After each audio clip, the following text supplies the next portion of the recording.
Alors, l'intestin est une mode pour plusieurs raisons. L'intestin est une mode parce que ça a longtemps été un organe tabou. Ce qui est amusant, c'est quand vous avez un enfant, vous êtes toujours intéressé par ses selles, par ses gaz, par ses rots. Attends, je prends mon enfant, je le prends, excuse-moi, je sors, il doit aller rôter. Rendez-vous compte, vous êtes à table avec vos amis. Attends, excuse-moi, je dois sortir, il faut que j'aille rôter.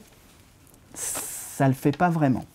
Et donc, il y a eu tout un tabou, alors qu'on se rend compte que l'intestin est un organe extrêmement important dans la digestion, tout ce qu'on mange, et du fait de toutes les bactéries qu'il y a à l'intérieur, qui sont en elles-mêmes un organe.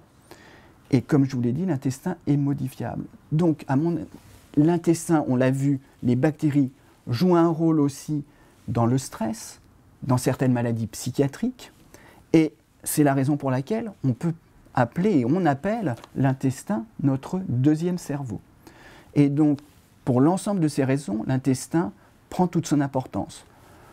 Beaucoup de patients, par exemple, on leur dit « vous n'êtes pas bien dans votre tête, vous êtes stressé, vous avez mal au ventre ». Ce qui peut être vrai. On n'est pas bien, on est triste, on est inquiet, on a mal au ventre.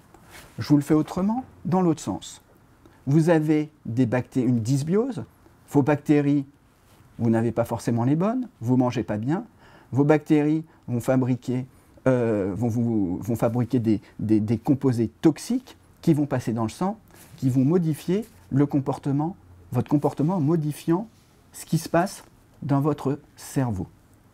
Et donc, on est dans une interaction entre l'intestin et le cerveau qui se fait dans les deux sens. Ce n'est pas que le cerveau qui va agir sur l'intestin, c'est aussi l'intestin qui agit sur le cerveau.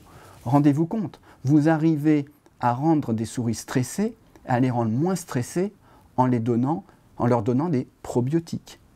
Et les probiotiques agissent sur l'intestin en premier, et pas sur le cerveau.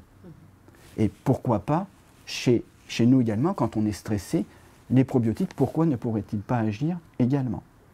Donc je pense que cette interaction entre les deux, la compréhension du fonctionnement de l'intestin, du fonctionnement des bactéries dans l'intestin et l'interaction avec le cerveau, l'intestin, notre deuxième cerveau, fait que c'est un organe qui devient très important et de façon fort importante qui est modifiable.